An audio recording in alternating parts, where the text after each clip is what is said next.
साथीहरू, black hole के हो त? ब्ल्याक होल कति ठुला हुन्छन्? ब्ल्याक होल कसरी बन्छन्? के ब्ल्याक होलले पृथ्वीलाई नष्ट गर्न सक्छ? नासाले कसरी ब्ल्याक होलको अध्ययन गर्दछ? यो जान्नको लागि यो भिडियोलाई अन्तिमसम्म हेर्नुहोला र च्यानलमा नयाँ हुनुहुन्छ भने प्लिज च्यानललाई सब्स्क्राइब गरिदिनु होला।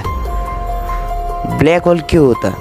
ब्ल्याक होल अन्तरिक्षमा एउटा यस्तो स्थान हो जहाँ गुरुत्वाकर्षणले यति धेरै तान्छ कि प्रकाश पनि बाहिर निस्कन सक्दैन। गुरुत्वाकर्षण यति बलियो छ किनभने पदार्थ सानो ठाउँमा निचोडिएको छ। ताराको मृत्यु हुँदा पनि यो हुन सक्छ किनभने कुनै पनि प्रकाश बाहिर निस्कन सक्दैन। मानिसहरूले ब्ल्याक होलहरू देख्न सक्दैनन्, तिनीहरू अदृश्य छन्। स्पेस टेलिस्कोपहरूले विशेष उपकरणहरू ब्ल्याक होलहरू फेला पार्ने मद्दत गर्न सक्छन्। विशेष उपकरणहरूले ब्ल्याक होलको धेरै नजिक रहेका ताराहरूले अन्य ताराहरू भन्दा फरक तरिकाले काम गर्ने तरिका देख्न सक्छन्। ब्ल्याक होल कति ठुला हुन्छन् त? ब्ल्याक होल ठुलो वा सानो हुन सक्छ। वैज्ञानिकहरूका अनुसार सबैभन्दा सानो ब्ल्याक होल एउटा परमाणु जत्तिकै सानो हुन्छ।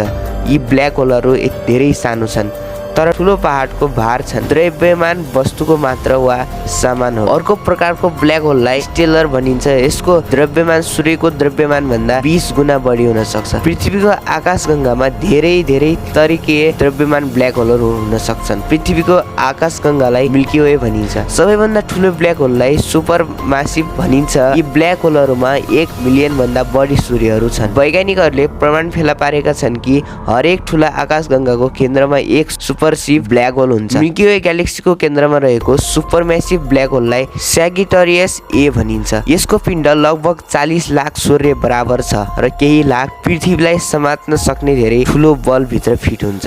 ब्ल्याक होल कसरी बन्छन् त? ब्रह्माण्डको सुरुवात हुँदा सबैभन्दा सानो ब्ल्याक होल बनेको वैज्ञानिकहरूको भनाइ छ। स्टेलर ब्ल्याक होलहरू भन्छन् जब धेरै ठुलो ताराको केन्द्र आफैमा खस्छ वा पतन हुन्छ। जब यो हुन्छ यसले एक सुपरनोभा निम्त्याउँछ। एक सुपरनोभा एक विस्फोटको तारा हो जसले ताराको भागलाई अन्तरिक्षमा विस्फोट गर्दछ। वैज्ञानिकहरूले सुपरमासिभ ब्ल्याक होलहरू जुन ग्यालेक्सीमा छन् त्यही समयमा बनेका ठान्छन्।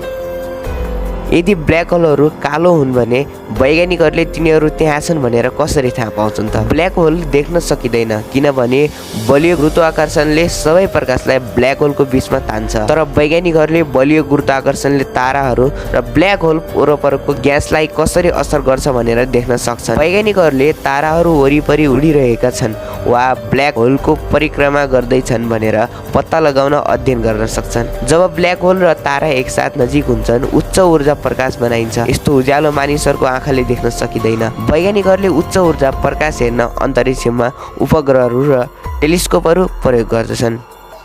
के ब्ल्याक होलले पृथ्वीलाई नष्ट गर्न सक्छ?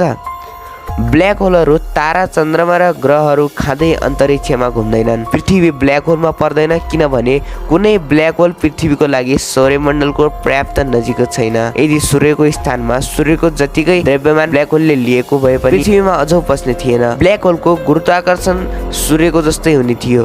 पृथ्वी र अन्य ग्रहहरूले अब सूर्यको परिक्रमा गरे जस्तै ब्ल्याक होललाई परिक्रमा गर्नेछन्। सूर्य कहिल्यै ब्ल्याक होलमा परिणत हुँदैनन्। सूर्य ब्ल्याक होल बनाउनको लागि पर्याप्त ठुलो तारा होइन। नासा कसरी ब्ल्याक होल अध्ययन गर्दछ त? नासाले ब्ल्याक होलको बारेमा थप जान्नको लागि अन्तरिक्षमा यात्रा गरिरहेको उपग्रहहरू र टेलिस्कोपहरू प्रयोग गरिरहेको छ। यी अन्तरिक्ष यानहरूले वैज्ञानिकहरूलाई ब्रह्माण्डको बारेमा प्रश्नहरूको जवाब दिन मद्दत गर्छन्। यो भिडियो पनि यही नासाको वेबसाइटबाट मैले बनाएको हो। भिडियो राम्रो लाग्यो भने लाइक गरिदिनु होला र च्यानलमा प्लिज सब्स्क्राइब गरिदिनु होला। Thank you for watching. Bye guys.